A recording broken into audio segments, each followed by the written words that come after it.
Midwifery और gynaecology में क्या पढ़ते हैं बताइए? सुना है क्या? थोड़ी देर पहले मैं बता रही थी ना।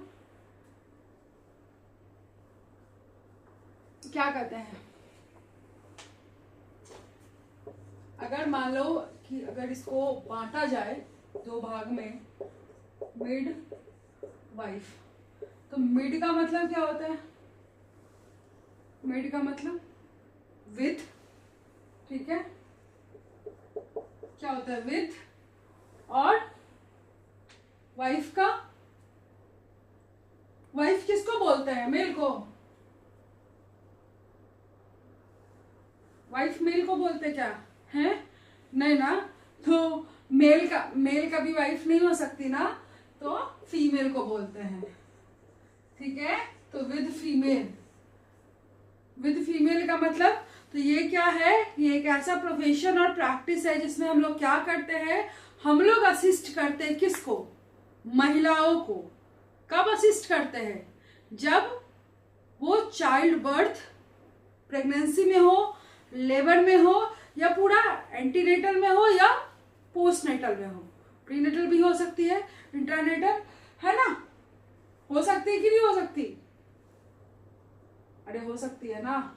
एंटीनेटल हो सकती है महिला, पोस्टनेटल हो सकती है, ठीक है। ड्यूरिंग लेबर हम लोग केयर करते हैं, तो वैसी महिला, ठीक है, जिनका पूरा जो हमारा चाइल्ड बर्थ होता है, ठीक है, तो रिप्रोडक्टिव हेल्थ से लेकर के उसके प्रेगनेंसी से लेकर के उसके पोस्ट प्रेगनेंसी तक, ठीक है, उसके पूरे हेल्थ का ध्यान रखना, उसके नॉर्मल लाइफस्टाइल के बारे में देखना, प्रेगनेंसी को देखना, ठीक है। अब उससे जुड़े हुए जितने भी डिसऑर्डर्स होंगे, महिलाओं में ऐसा तो नहीं है कि सबकी प्रेगनेंसी नॉर्मली होती है, नहीं होती है ना।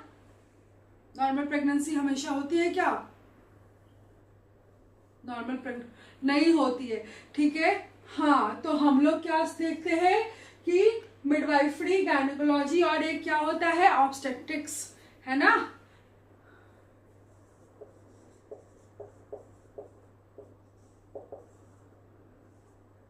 तो ये तीन चीज हम लोग मेनली देखेंगे। तो अभी मान लीजिए कि डेफिनेशन हमको देखना है, तो बेसिक डेफिनेशन कैसे समझाएंगे? तो मिडवाइफरी तो समझ में आ गया ना। अगर मैं मान लो कोई पूछेगा कि मिडवाइफरी क्या होता है, तो क्या बताएंगे? कि नॉर्मल प्रेगनेंसी, लेबर, और पूरा उसका जो पोस्टपार्टम डिलीवरी के बाद तक का जो फेज होता है, उसमें क्या करना? न्यूबॉर्न और मदर का केयर करना। किसमें आता है? मिडवाइफरी में, है ना। एक मिडवाइफ नर्स क्या करती है? पूरा जो प्रेगनेंसी का, नॉर्मल प्रेगनेंसी से लेकर के लेबर से लेकर के जो पूरा पोस्टमार्टम उसका डिलीवरी का पूरा फेज होगा, उसमें मदर और चाइल्ड का केयर करती है। क्लियर है मिडवाइफरी? किसी को कोई दिक्कत? अब हम लोग क्या देखेंगे? ऑब्स्टेट्रिक्स। इसमें हम लोग क्या देखते हैं? किसी को पता है? अभी जस्ट बताया था। इसमें मेडिसिन की वो ब्रांच, ठीक है, जिसमें क्या करते हैं हम लोग? रिलेटेड जितना भी प्रेगनेंसी प्रॉब्लम होगा, ठीक है, प्रेगनेंसी से रिलेटेड जितने भी प्रॉब्लम्स होंगे, वो हम लोग किस में देखेंगे? ऑब्स्टेट्रिक्स में देखते हैं। क्लियर है? ये मेडिसिन का वो ब्रांच है जिसमें हम लोग प्रेगनेंसी, लेबर और डिलीवरी के 6 हफ्ते तक अगर कोई प्रॉब्लम हो रहा है महिला को, ठीक है, तो उसको मैनेज करते हैं। अब गायनेकोलॉजी क्या होता है? आवाज आ रही है मेरी? किसी को नहीं आ रही है? आ रही है, ठीक है। तो अभी गायनेकोलॉजी क्या होता है बताइए? गायनेकोलॉजी क्या होता है? कोई बताएगा? Gynaecology branch of biology. Gynaecology में क्या देखते हैं हम लोग? फीमेल रिप्रोडक्टिव जो ऑर्गन है ना हमारा, फीमेल रिप्रोडक्टिव ऑर्गन क्या क्या है? किसी को पता है? फीमेल रिप्रोडक्टिव ऑर्गन के बारे में किसी को पता है क्या? क्या क्या होता है फीमेल रिप्रोडक्टिव ऑर्गन में? यूट्रस, ओवरी, वजाइना, ठीक है ना, की बीमारियों और उनकी जो पूरा ट्रीटमेंट जो होगा, जुड़े हुए साइंस, उससे जितने भी जुड़े हुए प्रॉब्लम्स होंगे वो किस में देखेंगे हम लोग? गायनेकोलॉजी में देखते हैं, है ना। गायनेकोलॉजिस्ट के पास जब हम जाते हैं, ठीक है, तो मान लीजिए कि पीरियड से रिलेटेड कुछ प्रॉब्लम है, अभी बहुत सारे बीमारी चला है ना, पीसीओडी, पीसीओएस, ठीक है, ज्यादातर बच्चों में देखने के लिए मिलता है। अभी देख रहे ना, सुना है कि नहीं सुना है? हार्मोनल इम्बैलेंस हो गया, उसकी वजह से पीरियड्स नहीं आ रहे हैं, ठीक है, बहुत बहुत जल्दी पीरियड आ गया, फिर 3-3 महीने पे पीरियड आ रहा है, ठीक है। तो ये सब क्या है? पूरा जो गायनेकोलॉजी है वो हम लोग गायनेकोलॉजी में देखते हैं, ठीक है। फीमेल रिप्रोडक्टिव जितने भी ऑर्गन्स है उसका पूरा बीमारी और उसका ट्रीटमेंट हम लोग कहाँ देखते हैं? गायनेकोलॉजी में देखते हैं। क्लियर है? अब इसके आगे हम लोग क्या देखते हैं? अभी बेसिक देख रहे हैं हम लोग, तो बेसिक में ये तो समझ में आ गया। इसके बाद नॉर्मली जो है हम लोग अभी बेसिक आज देख रहे हैं और धीरे धीरे आगे बढ़ेंगे। एक ही साथ मैं अगर बहुत ज्यादा बता दूंगी तो बहुत जो बेसिक्स बच्चे हैं जिनका अभी first year, second year, third year चल रहा होगा या जो अभी जस्ट पास आउट किए होंगे, ठीक है, तो उनके लिए भी बहुत इंपॉर्टेंट है और जो point of view, exam point of view से पढ़ रहा है उनका भी ब्रशअप हो जाएगा, ठीक है। तो मैटरनिटी साइकिल का क्या स्टेज है, किसी को पता है क्या? मैटरनिटी साइकिल का स्टेज किसी को पता है क्या? मैटरनिटी साइकिल का स्टेजेस किसी को पता है क्या? इसमें इसको 3 हिस्सों में बांटा गया है, ठीक है, इसको 3 हिस्सों में बांटा जाता है। कौन सा? मैटरनिटी साइकिल को कितने फेज में बांटते हैं? पहला क्या है? एंटीनेटल, अभी जस्ट बताया था ना, एंटीनेटल क्या बोलते हैं इसको शॉर्ट फॉर्म में? ANC, एंटीनेटल केयर, अभी जस्ट बताया था ना, है ना, बताया था कि नहीं बताया था? ठीक है। इसके बाद इंट्रानेटल, है ना, इसके बाद इंट्रानेटल, और उसके बाद हम लोग क्या देखते हैं? अभी जस्ट बता रहे थे ना, क्या बता रहे थे? पोस्टनेटल बता रहे थे। तो चलिए, तो अभी हम लोगों ने 3 चीज देखा। तो पहला हमने क्या देखा? मैटरनिटी साइकिल, बदमाशी मत करो, है ना, बीच का फ्लो मत करो, बाद में बात करेंगे। तो एंटीनेटल को और क्या बोलते हैं हम लोग? प्रीनेटल भी बोल सकते हैं। एंटीनेटल को हम लोग क्या बोल सकते हैं? प्रीनेटल, ठीक है। एंटीनेटल को और क्या बोल सकते हैं? प्रीनेटल। एंटीनेटल में क्या करते हैं ये बताओ, किसी को पता है? प्रेगनेंसी शुरू होने से लेकर के लेबर पेन स्टार्ट होने तक का टाइम, ठीक है। मान लीजिए आपने किसी महिला का यूपीटी चेक किया। यूपीटी क्या होता है, किसी को पता है? यूपीटी क्या होता है, किसी को पता है? यूरिन प्रेगनेंसी टेस्ट किया, ठीक है, या मान लो ब्लड टेस्ट करवाया उसने और उसने बताया आपको आकर के, एज ए नर्स, आप मिडवाइफ नर्स काम कर रहे हो स्टाफ के हॉस्पिटल में, सॉरी, अगर आप हॉस्पिटल में काम कर रहे हैं और आपको वो आकर के बताती है कि मेरा यूपीटी पॉजिटिव है, मतलब क्या कि वो प्रेग्नेंट है, उस टाइम से लेकर के और लेबर स्टार्ट होने तक मदर किस फेज में आती है? एंटीनेटल फेज में आती है, ठीक है। उसके बाद हम लोग क्या देखते हैं? इंट्रापार्टम, इंटरनेटल या पार्टम, क्या होगा इसमें? क्या होता है?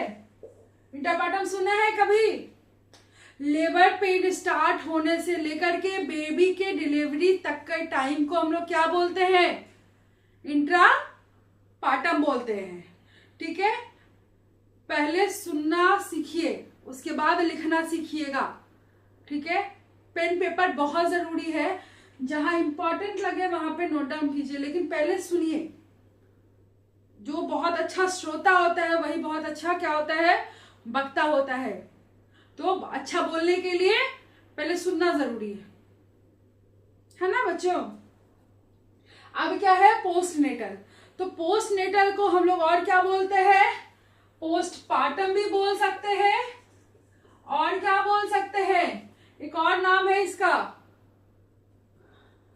प्यूपेरियम पीरियड, है ना, प्यूपेरियम पीरियड भी बोलते हैं। ये कब होता है, हाँ बोलिए। प्यूपेरियम पीरियड भी बोलते हैं, पोस्टनेटल, पोस्टपार्टम और प्यूपेरियम पीरियड।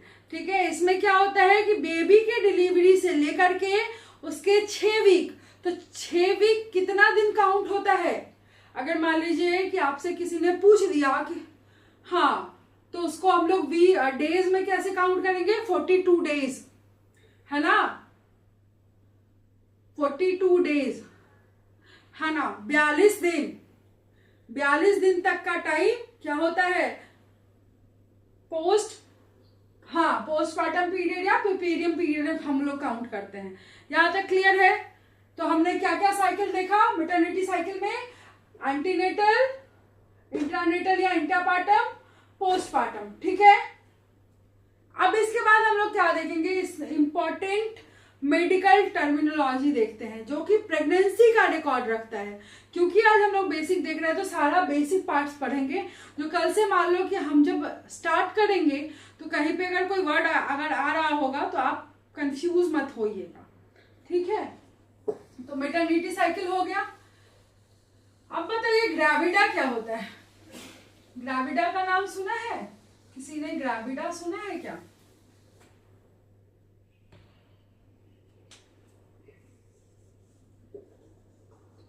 ग्रेविडा क्या होता है, एक ह्यूमन के एक महिला के पूरे लाइफ में, ठीक है, पूरे लाइफ साइकिल में वो कितनी बार प्रेग्नेंट हुई है।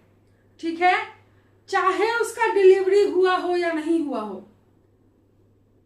क्या समझ में आया? ग्रेविडा किसको बोलेंगे, एक वुमन लाइफ में कितनी बार प्रेग्नेंट हुई है। अगर हमको सिंपल लैंग्वेज में समझना है कि एक महिला मान लीजिए आई, वो बोली हमको 4 बच्चे हुए हैं, 4 बच्चे जिसमें से 3 ही जिंदा है ना, तो ग्रेविडा कितना होगा, G4। अगर वो बोलेगी कि मुझे कितने बच्चे हैं, मुझे 7 बच्चे हैं, है ना, तो वो क्या बताएगी कि मैं कितनी बार प्रेग्नेंट। आप क्या पूछोगे कि मैम आप कितने बार प्रेग्नेंट हुए हैं, ठीक है, आपके कितने बच्चे हैं, आप प्रेग्नेंट हुए हैं, ये तो नहीं पूछ सकते ना। ठीक है, पूछने का तरीका भी बहुत मैटर करता है नर्सिंग में। ठीक है, और ये सब चीज एज ए स्टूडेंट आपको सीखना पड़ेगा, as a future nursing officer.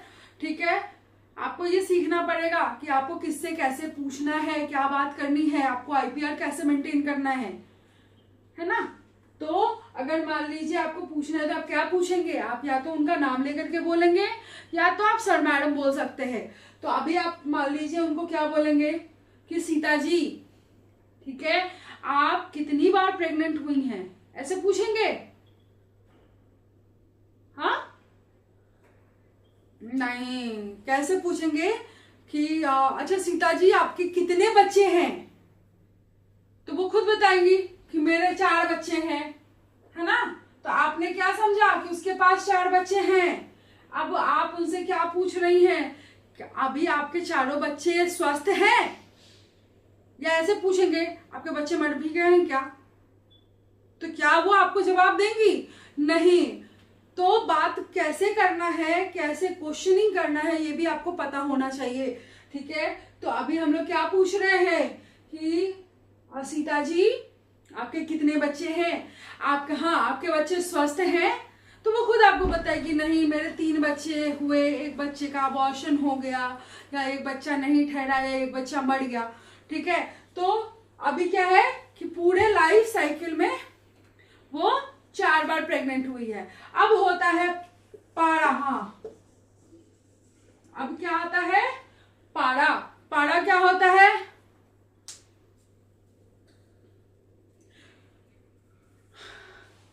वो प्रेगनेंसी जिसकी वायबिलिटी एज, जिसका लगभग वीक कितना हो, 20 से 24 तक पहुंची हो।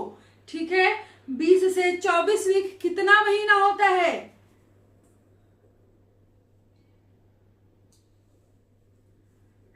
20 वीक्स कितना होता है?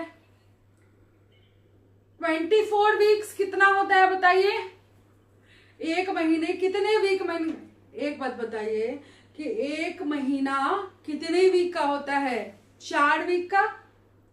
ठीक है, तो 24 वीक कितना हुआ?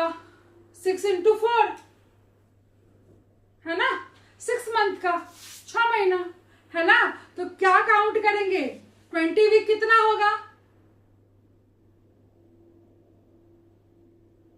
अरे एक महीने में कितना वीक मैथ है? ठीक है, एक महीना अगर 4 वीक, एक महीना अगर 4 वीक का है, ठीक है, तो 6 महीना कितना वीक हुआ? 6 into 4 24 वीक। ठीक है, 5 महीना कितना वीक हुआ? 4 into 5 20 वीक है। तो 5 से 6 महीने तक पहुंची है या नहीं, ये हमारा क्या होगा? पारा। ठीक है, अब प्राइमी ग्रेविडा। प्राइमी ग्रेविडा क्या होता है? किसी को पता है? प्राइमी ग्रेविडा, प्राइमी ग्रेविडा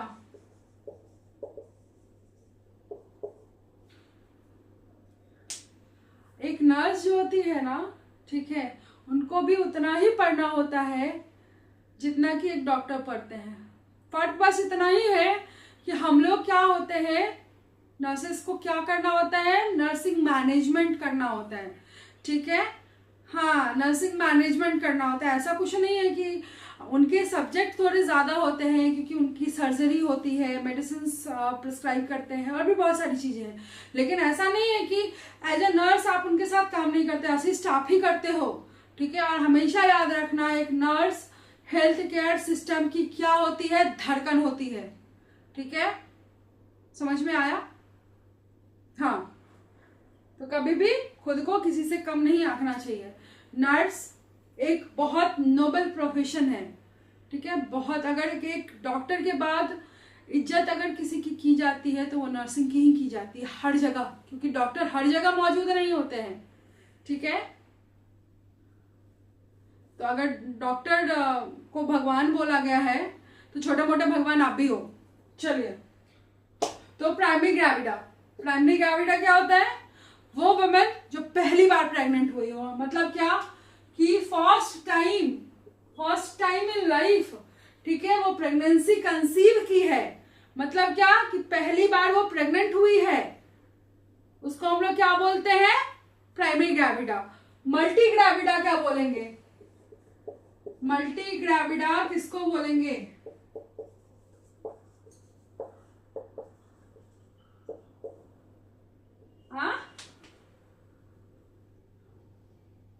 हाँ, एक से ज्यादा बार प्रेग्नेंट अगर हुई हो, सिंगल बार प्रेग्नेंट हुई हो तो प्राइमरी ग्रेविडा, अगर एक बार से ज्यादा प्रेग्नेंट हो रही हो तो मल्टी ग्रेविडा। क्या दिक्कत है समझने में? कोई दिक्कत? नो। ठीक है, चलिए अब हम लोग बार बार देखिएगा, बार बार पढ़िएगा तो याद रहेगा।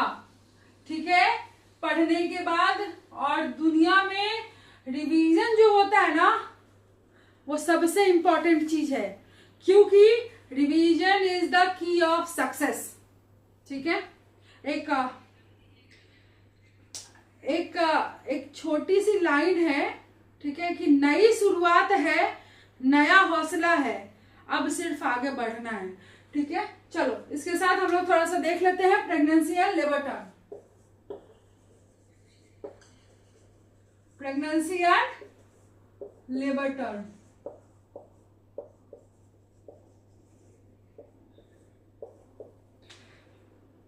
पारा में जो प्रेगनेंसी है ना, उसकी वायबिलिटी एज मतलब लगभग 20 से 24 वीक तक एक जो प्रेग्नेंट महिला है, ठीक है, उसका प्रेगनेंसी कम से कम 20 से 24 वीक तक पहुंची हुई होनी चाहिए, उसको हम लोग पारा में काउंट करते हैं।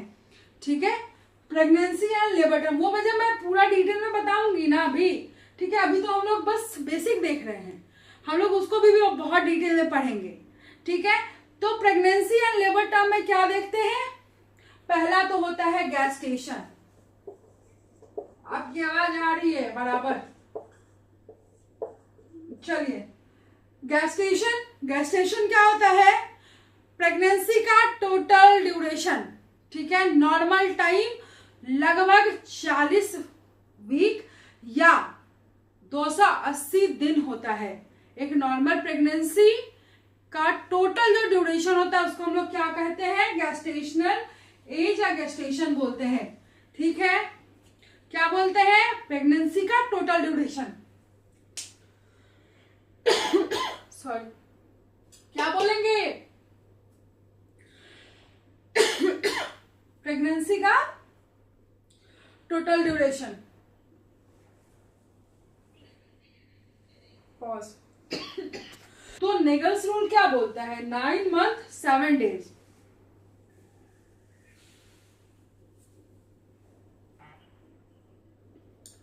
सब वो कुछ कंडीशंस अलग होते हैं। ठीक है, हर एक कंडीशंस अभी हम लोग थोड़ा सा बेसिक देख रहे हैं, तो इसके बाद हम लोग जो भी डिजीज कंडीशंस देखेंगे तो हम लोग उसमें पढ़ेंगे। ठीक है, अभी मान लो गेस्टेशन तो हो गया, गेस्टेशन के बाद हम लोग क्या देखते हैं? क्विकनिंग। क्विकनिंग का नाम सुना है क्या किसी ने? क्विकनिंग सुना है क्या? क्विकनिंग सुना है क्या? क्विकनिंग, क्विकनिंग सुना है क्या? क्विकनिंग मतलब बेबी जो फिटस है, जो फिटल मूवमेंट होता है, फर्स्ट बार जो मूवमेंट मदर फील करती है वो क्विकनिंग कहलाती है। मतलब क्या? बच्चा जो माँ के गर्भ में है, हाँ, उसका जो पहला मोमेंट होता है ना, जो माँ फील करती है, उसको हम लोग क्या बोलते हैं? हाँ, तो उसको हम लोग क्या बोलते हैं? क्विकनिंग। कितने वीक पे? 16 से, किसी को याद है? 16 से 20 वीक पे, 16 to 20 वीक्स पे। नहीं बेटा, 16 to 20 वीक्स है ना। अब लाइटनिंग देखो, कुछ जो वर्ड्स हैं जैसे ये, ठीक है, आपके जो भी बेसिक्स में भी जो आपने पढ़े हैं, ठीक है, तो कुछ जो वीक्स या कुछ जो डेज आते हैं ना, उसको ना कॉपी में हाईलाइट करके मार्क करके रख लिया कीजिए।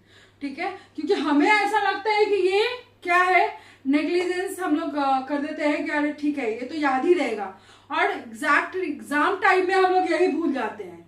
ठीक है, तो मार्क कहीं पे रहेगा, तो जब रिवीजन करोगे ना, तो अभी जस्ट बताया ना कि revision is the key of success. ठीक है, और हमारा जो करियर होता है ना, वो भी एक किताब की तरह होता है। सम चैप्टर्स आर लॉन्ग और अदर्स आर शॉर्ट, और उसको क्या करते हैं, तो हम लोग हर चीज को बहुत जरूरी समझते हैं। तो उसी की तरह जितना भी चीज पढ़ते हो, डेली आप क्या पढ़ रहे हो वो मैटर नहीं करता, कितने घंटे पढ़ रहे हो मैटर नहीं करता, बट जितना ही पढ़ो ध्यान से पढ़ो। चलो, इसके बाद हम लोग क्या देखेंगे? क्विकनिंग के बाद लाइटनिंग। लाइटनिंग क्या होता है? किसी को पता है क्या? लाइटनिंग क्या होता है? बल्ब वाला लाइट नहीं रे बच्चों, लाइटनिंग क्या होता है? लाइटनिंग है, हाँ, हमको पता चला ना, मेरे बच्चे ज्यादा होशियार है तो उनको पता चला होगा कि बल्ब वाला लाइट, ट्यूब वाला लाइट, वही सोचे होंगे। ठीक है, डिलीवरी से पहले बेबी का जो हेड होता है ना, वो पेल्विस के नीचे फिक्स हो जाता है, ठीक है, जिससे मदर को सांस लेने में क्या होता है, आसान होता है। उसको हम लोग क्या बोलते हैं, लाइटनिंग। क्लियर है? बेबी के डिलीवरी होने से पहले बेबी का हेड पेल्विस में क्या होता है, नीचे फिक्स हो जाता है, ठीक, जिससे मदर को सांस लेने में आसानी होती है। उसको हम लोग क्या बोलते हैं, लाइटनिंग, सिंपल लैंग्वेज में, ठीक है। अब इफास्टमेंट क्या होता है वो बताओ, सबने थर्ड। इफास्टमेंट क्या होता है,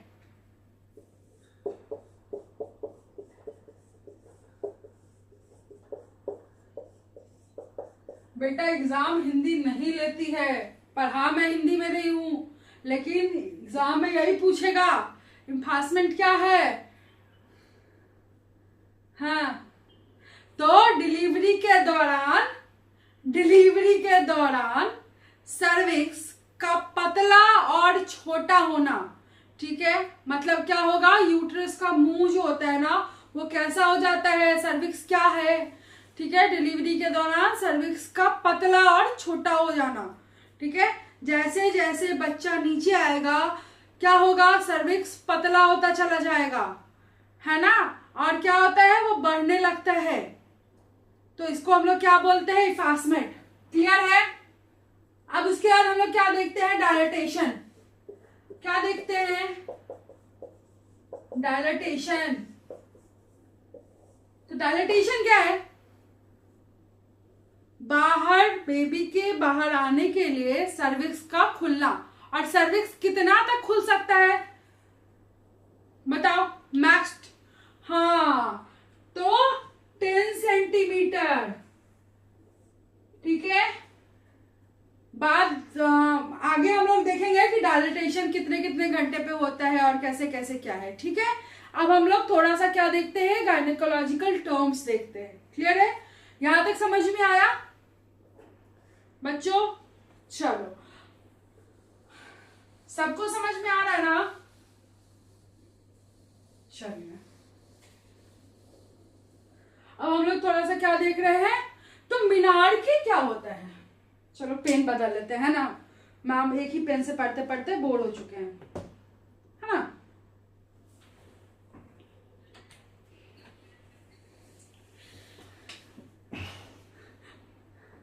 नहीं, मैंने अभी फिलहाल 2 ही पेन रखा है, ब्लैक एंड ब्लू, ठीक है। तो चलो ब्लू पेन से लिखते हैं, मीनार के क्या होता है। हाँ, लाइफ का फर्स्ट मेंस्ट्रुअल पीरियड, ठीक है, मतलब क्या, उस दिन से किसकी तो शुरुआत होती है, पीरियड की शुरुआत होती है, तो वो क्या होता है, मीनार के। मेनोपॉज क्या होता है, मेनोपॉज क्या होता है, अगर मीनार के फर्स्ट हुआ तो मेनोपॉज क्या होगा, मेनोपॉज हमारा होगा लास्ट। वेरी गुड, ठीक है। तो पहला क्या है, लाइफ का फर्स्ट मेंस्ट्रुअल पीरियड मीनार के कहलाता है, और एज के साथ पीरियड के लिए हमेशा के लिए बंद हो जाना, ठीक है। मतलब अरे कितने दिन तक बंद, अरे एक बात बताइए, ठीक है, कितने महीने तक बंद रहेगा तो हम समझेंगे कि मेनोपॉज हो गया महिला को, ये बताओ। ये तो किसी ने बताया ही नहीं कि मेनोपॉज कितने महीने तक बंद रहेगा तो हम लोग समझेंगे कि महिला को मेनोपॉज पीरियड हो गया है। 12 महीना, 12 मंथ, 6 to 12 मंथ, ठीक है, 6 to 12 मंथ। कभी कभी होता है कि महिला 3-3, 4-4 महीने, 5-5 महीने, 6-6 महीने पीरियड नहीं आते हैं, उसके बाद फिर से हो जाती है, ठीक है। अभी क्या है कि एमिनोरिया क्या होता है, हमको कोई बताएगा कि एमिनोरिया किसको बोलते हैं। बच्चों, एमिनोरिया क्या है,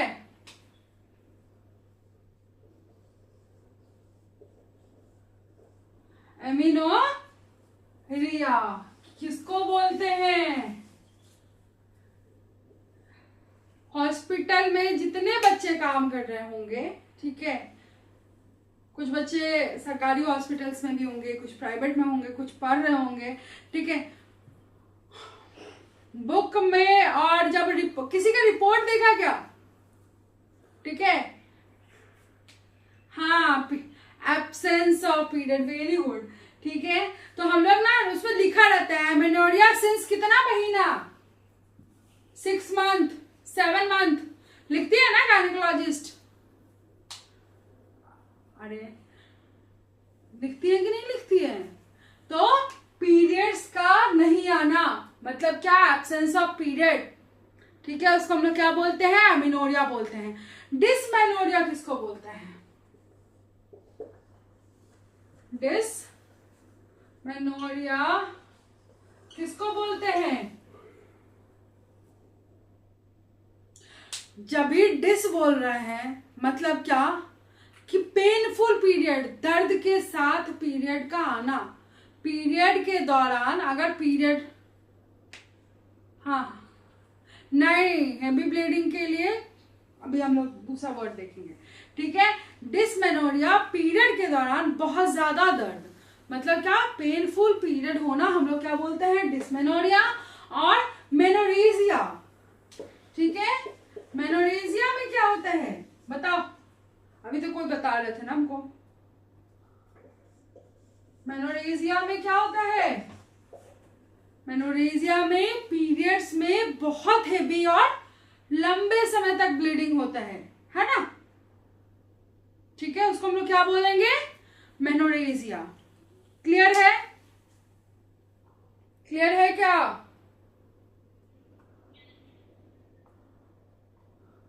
मेनोरेजिया में बहुत लंबे समय तक ब्लीडिंग होता है, ठीक है, क्लियर है? चलो आगे बढ़े।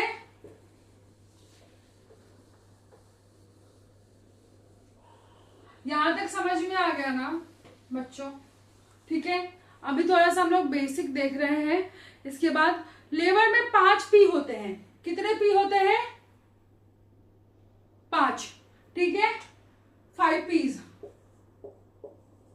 पीस मतलब मटर नहीं, पीस मतलब मटर नहीं, होशियार बच्चों, ये मत समझना कि मैम ने पी बोला है तो पी मतलब मटर नहीं।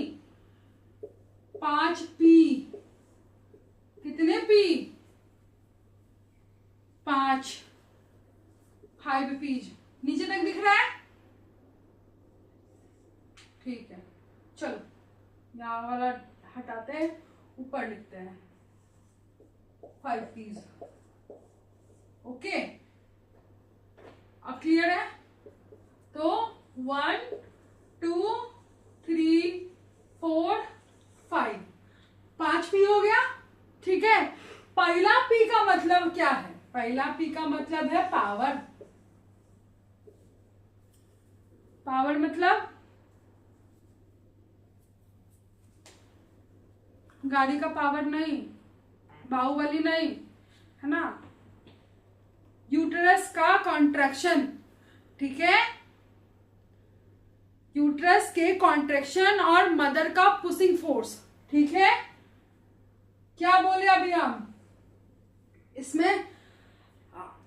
क्यों ये 5 पी जरूरी है? कब, कहां का जरूरी है? नॉर्मल डिलीवरी में 5 चीजों पे डिपेंड करती है लेबर। नॉर्मल डिलीवरी में इन्हीं 5 चीजों पे डिपेंड करती है क्या? आपकी लेबर, ठीक है। जिसे पहला क्या है? पावर, ठीक है। पावर में क्या होता है? यूट्रस के कॉन्ट्रैक्शन और मदर का पुशिंग फोर्स, ठीक है। मदर यूट्रस पे कॉन्ट्रैक्शंस जो आते हैं उस टाइम में कितना फोर्स लगा रही है। उसके बाद पासेज वे, पासेज वे, पासेज वे क्या होता है? मदर की पेल्विस का साइज और शेप, जहां से क्या गुजरता है? बेबी गुजरता है, ठीक है। तो पासेज, क्योंकि अगर मान लो कि नॉर्मल पासेज जो फीमेल का जो पेल्विक का जो साइज है, ठीक है, वो अगर एडिक्वेट नहीं होगा, सही नहीं होगा, तो बच्चा क्या हो सकता है, बच्चे को प्रॉब्लम हो सकती है ना।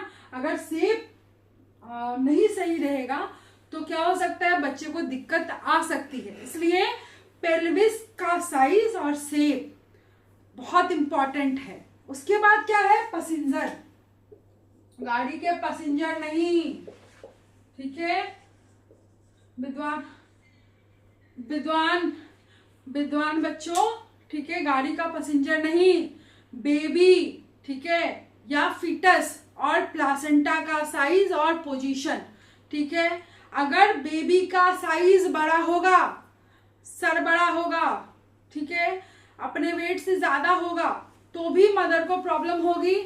बच्चा बहुत ज्यादा अगर छोटा है, ठीक है, तो भी दिक्कत होगी। प्लासेंटा का साइज भी बहुत मैटर करता है, उसका पोजीशन क्या है वो भी बहुत मैटर करता है। आप मान लीजिए फिटस जो है वो उल्टा है, ठीक है, ब्रिज पोजीशन में है, ठीक है, तो भी बच्चों को दिक्कत होगी।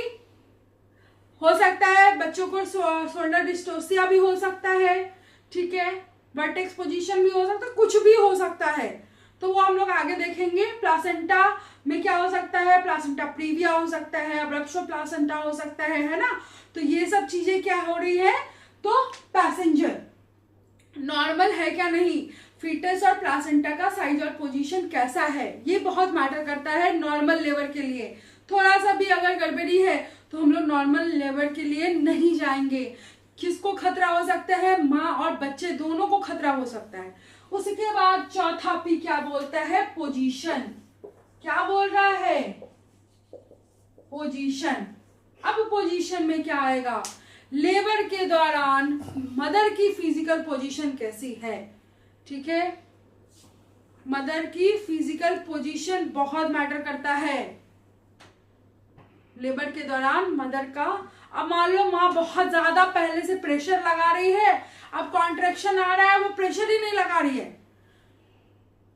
ठीक है, अभी उसका फिजिकल पोजीशन कैसा है, ठीक है, ये बहुत मैटर करता है। उसके बाद साइकी। साइकी क्या होता है, साइकी कोई बताएगा, साइकी क्या होता है, साइकी साइकोलॉजिकल, अब तो बता दो, साइकोलॉजी अब तो बता दो।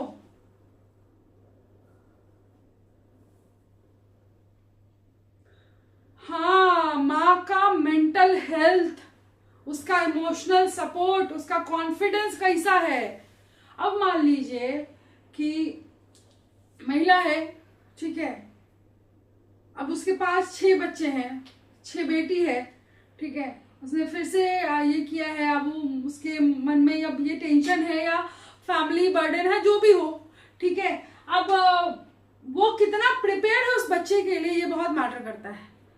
मदर एनीमिक है या कोई डिजीज कंडीशन है, वो भी बहुत मैटर करता है। सॉरी, इमोशनल सपोर्ट, ठीक है, अब उसका इमोशन कैसा है, ठीक है, उस बच्चे के लिए वो तैयार थी या जबरदस्ती है या कुछ भी है, ठीक है, तो आप एज ए नर्स, ठीक है, इस चीज का भी ध्यान आपको रखना पड़ेगा कि वो कितना तैयार है इस बच्चे के लिए और उनका कॉन्फिडेंस, ठीक है। तो आज के लिए बस इतना ही। उम्मीद करते हैं कि आपको लेक्चर बहुत अच्छा लगा होगा, बाकी हम लोग कल देखेंगे। होप आपको क्लास समझ में आया होगा सभी बच्चों को, ठीक है। तो अब हम नेक्स्ट वीडियो में मिलेंगे। अगर आपको वीडियो बहुत अच्छा लगा हो तो इसको लाइक कीजिए, सब्सक्राइब कीजिए और हम लोग फिर मिलते हैं नेक्स्ट क्लास में। Thank you so much.